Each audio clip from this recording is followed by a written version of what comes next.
രാജേഷ് ഇപ്പൊ കേരളത്തിലെ മന്ത്രി എന്നുള്ളതിനേക്കാൾ കൂടുതൽ മദ്യനിർമ്മാണ കമ്പനിയുടെ ബ്രാൻഡ് അംബാസഡർ എന്നുള്ള നിലയ്ക്കാണ് ഇവിടെ പ്രവർത്തിക്കുന്നത്.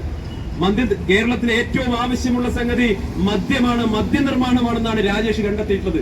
എനിക്ക് മനസ്സിലാകുന്നില്ല, രാജേഷിനെ പോലെ പാർലമെന്റിനകത്തൊക്കെ പോയി വലിയ തോതിൽ വലിയ കാര്യങ്ങളെ കുറിച്ചൊക്കെ വാദോരാതെ പ്രസംഗിച്ചിട്ടുള്ള ഒരു വ്യക്തി ഇപ്പൊ കേരളത്തിൽ ഒരു മന്ത്രിസ്ഥാനം ഏറ്റെടുത്തപ്പോ ഈ പിണറായി വിജയൻ സർക്കാരിലെ ഏറ്റവും തെറ്റായ സമീപനം സ്വീകരിക്കുന്ന, ഈ പ്രദേശത്തെ ജനങ്ങളെ പ്രത്യേകിച്ച് കേരളത്തിലെ സ്ത്രീ സമൂഹത്തെ വെല്ലുവിളിക്കുന്ന നിലപാടുകൾ സ്വീകരിക്കുന്ന ഒരു മന്ത്രിയായി മാറി എന്നുള്ളതിൽ എനിക്ക് വല്ലാത്ത ലജ്ജ തോന്നുകയാണ്.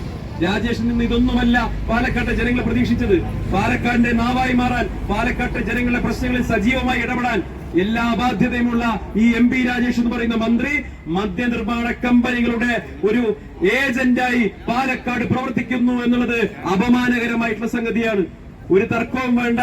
ഈ മദ്യനിർമ്മാണ കമ്പനിയുടെ ഒരു ഇഷ്ടിക പോലും, ഇനി നിങ്ങൾ ഏത് കോടതിയുടെ ഉത്തരവ് കൊണ്ടുവന്നാലും മദ്യനിർമ്മാണ കമ്പനിയുടെ ഒരു ഇഷ്ടിക പോലും ഈ പാലക്കാട് എവിടെയും വെക്കാൻ ഇന്ത്യൻ നാഷണൽ കോൺഗ്രസ് അനുവദിക്കില്ല. ഒരു സംശയം ആ കാര്യത്തിൽ വേണ്ട. ഏത് നിയമപരമായിട്ടുള്ള പിന്തുണയോടുകൂടി നിങ്ങൾ വന്നാലും, ഇനി എന്തൊക്കെ സർക്കാർ പിന്തുണയോടെ വന്നാലും, ഈ മദ്യനിർമ്മാണ കമ്പനി ജലമൂറ്റിക്കൊണ്ട് ജലചൂഷണം നടത്തിക്കൊണ്ട് പാലക്കാടിന്റെ മണ്ണിൽ പ്രവർത്തിക്കില്ല എന്ന ഉറപ്പാണ് പാലക്കാട്ടെ ജനങ്ങൾക്ക് ഇന്ത്യൻ നാഷണൽ കോൺഗ്രസ് കൊടുക്കുന്നത്. ഈ പുതുശ്ശേരി പഞ്ചായത്തിലിരിക്കുന്ന CPM-ന്റെ ഭരണ നേതൃത്വത്തിന് നാണമില്ലേ എന്നാണ് എനിക്ക് ചോദിക്കാനുള്ളത്.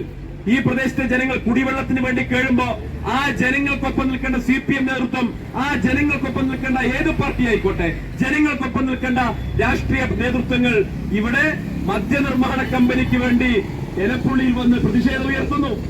മദ്യനിർമ്മാണ കമ്പനിക്ക് വേണ്ടി കോൺഗ്രസിനെതിരെ സംസാരിച്ചുകൊണ്ടിരിക്കുന്നു.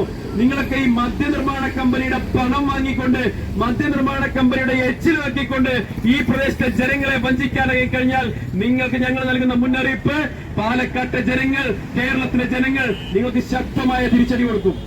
ഈ 10 വർഷക്കാലത്തിനുള്ളിൽ കേരളത്തിലെ ജനങ്ങൾക്ക് എന്ത് നേട്ടമാണ് ഈ സർക്കാരിനെ കൊണ്ട് ഉണ്ടാക്കിയിട്ടുള്ളത്?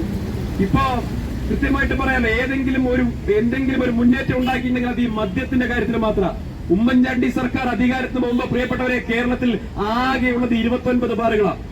ഉമ്മൻചാണ്ടി സർക്കാർ അധികാരത്തിന് പോകുമ്പോ കേരളത്തിലുള്ളത് 29 ബാറാ. ഇന്ന് എത്ര ബാറാ? ഇന്ന് 1000 ബാറുകളുണ്ട് കേരളത്തിൽ. 1000-ലധികം ബാറുകൾ.